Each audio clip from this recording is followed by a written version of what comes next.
조직과 리더의 통찰을 얻으러 여러 현장을 다니는 저는 김성주입니다. 국민대학교 경영대학원에서 조직문화와 리더십을 연구하고 있습니다.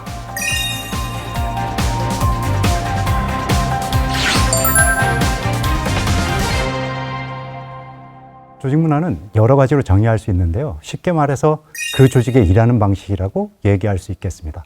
또는 컴퓨터 운영체제처럼 그 조직의 운영체제라고도 얘기할 수 있고요. 우리나라는요, 유치원부터 대학원에 이르기까지 개인의 역량을 강화하는 데 매우 집중해왔죠. 반면 조직의 힘을 제대로 활용하는 측면에서는 약한 경향이 있었습니다. 일사불란하게 움직여지는 일들은 강했지만 특히 구성원 간의 생각을 건설적으로 교류하고 아이디어를 발전시켜 나가고 협업하여 성과를 내는 측면에서는 앞으로 더 발전이 필요합니다. 그래서 조직 문화가 중요하다고 얘기할 수 있겠습니다.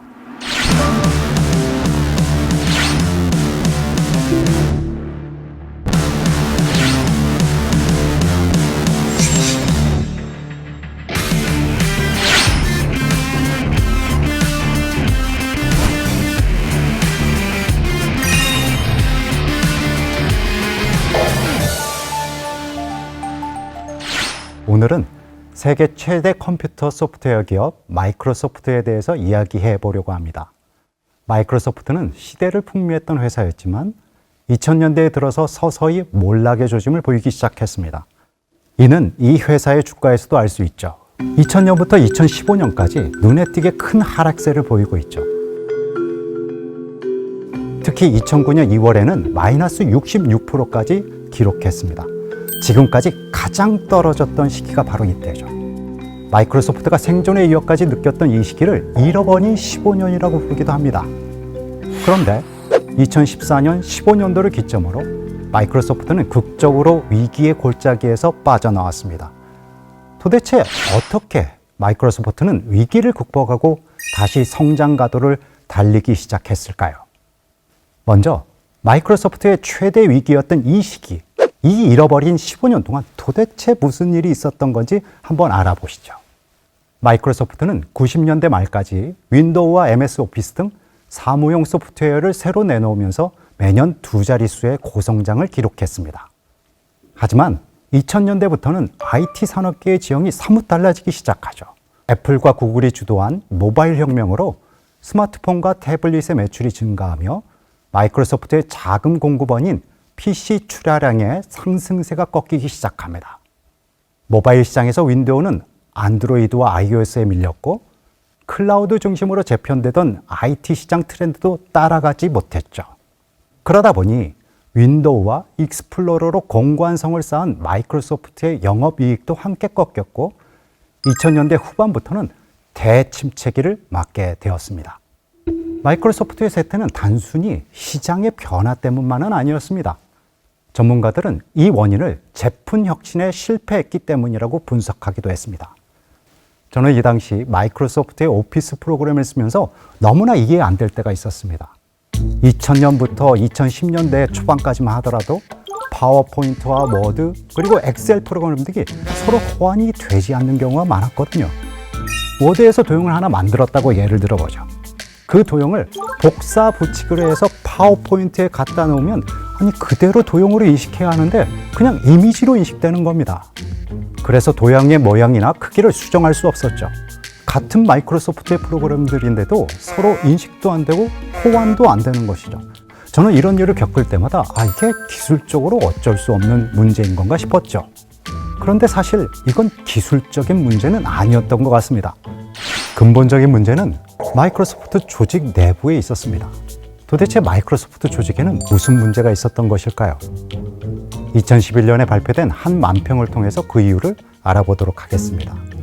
2011년 프랑스 출신의 프로그래머이자 풍자 만화가인 마누 코넷은 실리콘밸리의 대표적인 기업인 구글, 페이스북 등과 마이크로소프트의 조직 문화를 그린 일러스트를 발표했습니다. 지금 구글은 두 명의 창업자 사이에 전문 CEO가 함께 있고요. 그리고 그 아래 구성원들이 셀 조직 형태로 일하는 모습을 보이고 있습니다. 그리고 페이스북은 구심점이 없이 네트워크처럼 연결되어 있죠. 그런데 세간의 사람들은 마이크로소프트 그림을 보고서는 폭소를 금치 못했다고 합니다. 도대체 어땠길래 그랬을까요? 같이 한번 보실까요? 이 당시 마이크로소프트에서는 직원 간 경쟁이 심해서 부서 간 사일로 현상과 더불어서 이기주의가 노골적으로 나타났습니다. 끊임없이 구성원과 부서들끼리 경쟁하게 부추기고 경쟁에 낙오된 자는 가차없이 해고하는 가혹한 성과주의가 팽배했죠. 부서와 구성원 간의 총질하는 것처럼 보일 만큼 마이크로소프트의 내부는 망가져 있었던 겁니다. 엑셀을 만드는 부서, 파워포인트를 만드는 부서, 그리고 워드를 만드는 부서가 서로 각자 일하면서 협업이 안 될 뿐만 아니라 오히려 어떤 때는 경쟁하고 서로 공격하고 있으니까 사용자 편의를 고려한 제품을 만들지 못하고 있는 겁니다. 매년 실시하는 사내 설문조사 결과도 이러한 현상을 그대로 드러냈습니다. 회사가 잘못된 방향으로 향하고 있고 IT 산업계에서 경쟁력을 잃어가고 있다는 응답이 다수였습니다. 부품금을 안고 마이크로소프트에 입사했지만 그들이 하는 일이라곤 상사의 비위를 맞추고 다른 부서와 언쟁을 벌이는 것이었거든요. 1970년대부터 2000년대까지 마이크로소프트를 이끈 CEO 빌 게이츠와 스티브 발머는 맹렬하게 시장을 정복하고 독점하는 방식을 선호했습니다. 자연스레 조직 내에서도 부서와 부서, 개인과 개인이 경쟁하도록 조장하곤 했습니다.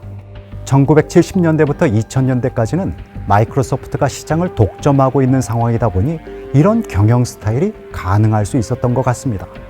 하지만 2010년 전후로는 IT 산업계의 지형이 사뭇 달라지기 시작했다고 말했었죠. 이때부터 옛날처럼 시장을 독점하면서 경쟁적으로 일하는 방식이 더는 통하지 않게 된 것 같습니다. 기업 간의 개방적 협업이 이루어지면서 이종 산업 간의 색다른 교배가 생겨나기 시작했거든요.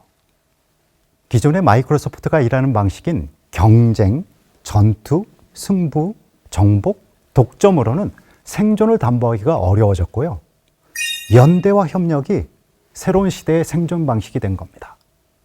더는 안 되겠다고 판단했는지 마이크로소프트는 2013년 말부터 새로운 CEO를 물색하기 시작합니다. 그리고 마침내 2014년 2월 사티아 나델라가 새로운 CEO의 자리에 앉습니다. 사티아 나델라는 이 회사의 엔지니어에서부터 시작해서 점차 경영자로 성장한 인물입니다. CEO로 임명되고 나서 가장 먼저 무엇을 하고자 했을까요? 그의 행보를 단적으로 알 수 있는 발언이 있습니다. 나는 CEO의 C가 치프가 아니라 컬처의 약자라고 생각한다. CEO는 조직 문화를 담당하는 큐레이터다. 사티아 나델라는 기업의 옛 영화를 되찾기 위해서는 무엇보다 이 총질하는 조직 문화를 바꿔야 한다고 생각한 겁니다. 그는 마이크로소프트의 조직 문화를 바꾸기 위한 여러 도전을 시작하는데요. 첫 번째, 그는 미션을 되찾고자 했습니다. 회사의 존재 이유는 무엇일까?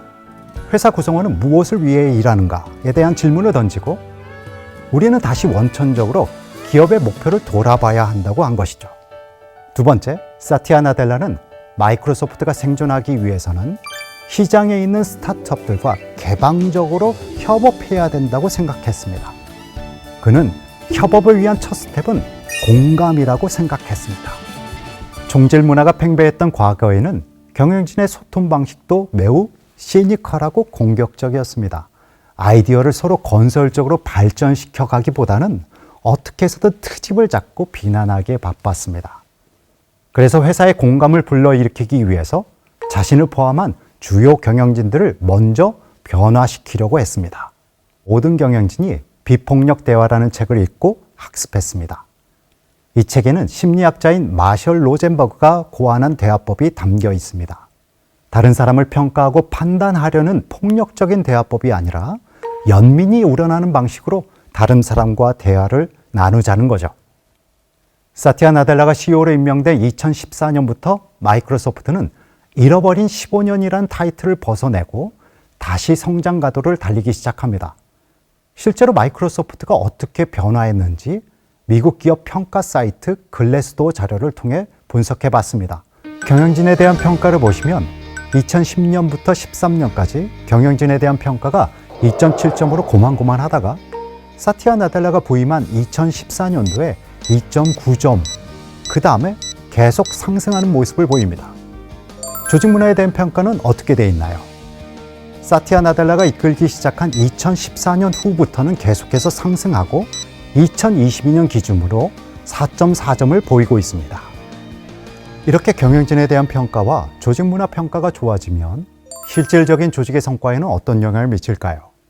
마이크로소프트는 2000년부터 갑자기 주가 지수가 떨어지기 시작하면서 2000년대 후반까지 지지부진한 모습을 보입니다. 이게 언제 다시 반등하느냐? 바로 사티아 나델라가 CEO로 활동하기 시작한 해입니다. 사티아 나델라가 CEO가 된 이후부터는 그전 CEO들과는 사뭇 다른 궤적을 보여줍니다. 스타트업들의 기술을 사거나 인수해서 그걸 외부에 무료로 배포하는 등 여러 회사들과 개방적으로 협업하기 시작하죠. 물론 이렇게 주가 지수가 높아진 이유는 이 밖에도 여러 가지 원인이 있을 수 있습니다. 하지만 조직 문화 변화는 마이크로소프트의 내부의 일하는 방식을 변화시키고 또 기업의 주가와 성과를 견인하는 동인 중에 하나가 됐다고 말할 수 있습니다. 마이크로소프트와 사티아 나델라의 사례를 보면 조직 문화가 어떻게 성과와 관련이 있을 수 있는지 알 수 있죠. 또한 경영자가 직접 행동한다면 절대 바뀌지 않을 것 같은 총질하는 조직 문화조차도 혁신할 수 있다는 것을 알 수 있습니다.